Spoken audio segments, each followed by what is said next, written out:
The Romantic era, roughly the 1800s to the 1870s. Romanticism is going to go pretty quickly for us. It's a very important movement, but it doesn't take us very much time to cover it. The Romanticism, the Romantic movement, the Romantic era.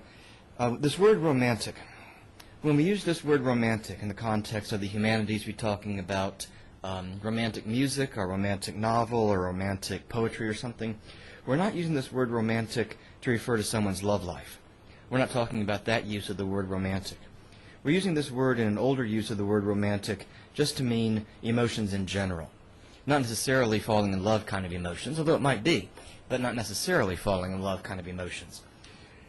What I'm going to do is a little bit different than usual. I'm going to give you a list of characteristics first, and then we're going to look at some stuff, look at the visual arts that go along with the Romantic period, and see where those characteristics show up in the visual arts. And, well, again, this word romantic means emotions in general, and that's a good place to start building a list of characteristics of Romanticism, and that is with an emphasis on emotion, especially negative emotion. Negative emotion like pain or suffering or depression. Mental depression, emotional depression, melancholy, you see there's an old-fashioned word for depression, or alienation.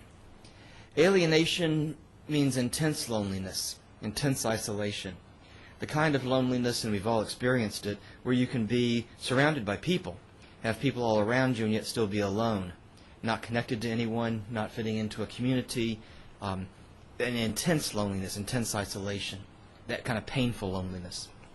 So this is our first general characteristic of Romanticism, an emphasis on emotion, especially negative emotion, like pain, suffering, depression, alienation. Well, maybe it does have to do with somebody's love life. None of my business, okay? But that's our first general characteristic. The second characteristic is an emphasis on nature. By nature here, I mean the great outdoors kind of nature, going for a hike in the woods kind of nature, going to the beach kind of nature, especially the power of nature, and in particular the destructive power of nature. And, for want of a better word, what we'll call the bigness of nature. Kind of messed up my outline there. The bigness of nature, the grandeur of nature, the massiveness of nature.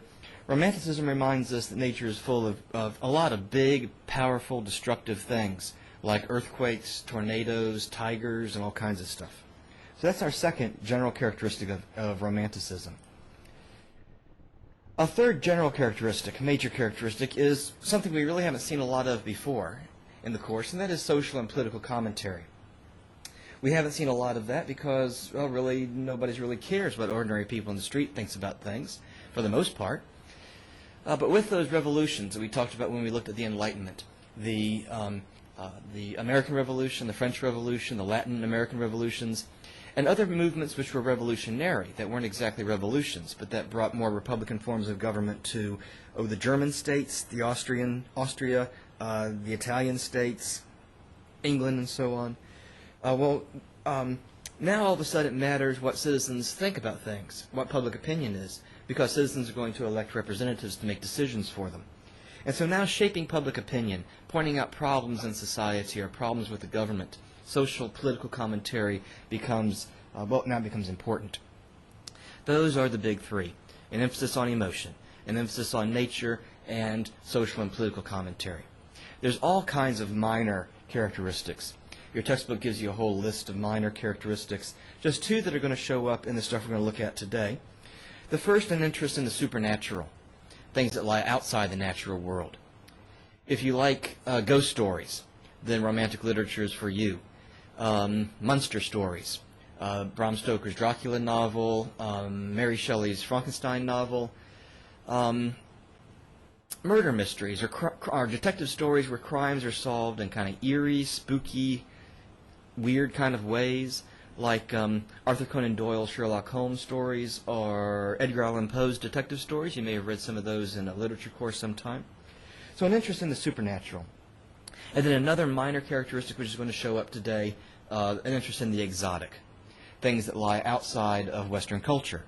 An interest in people and their ways of life from outside of Western culture. an interest, say, in the lives of people in West Africa, Central Africa, East Asia, Japan, China, India, and so on.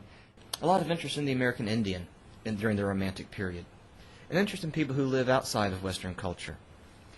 So there we have our three big major characteristics and a couple of minor characters which are going to pop up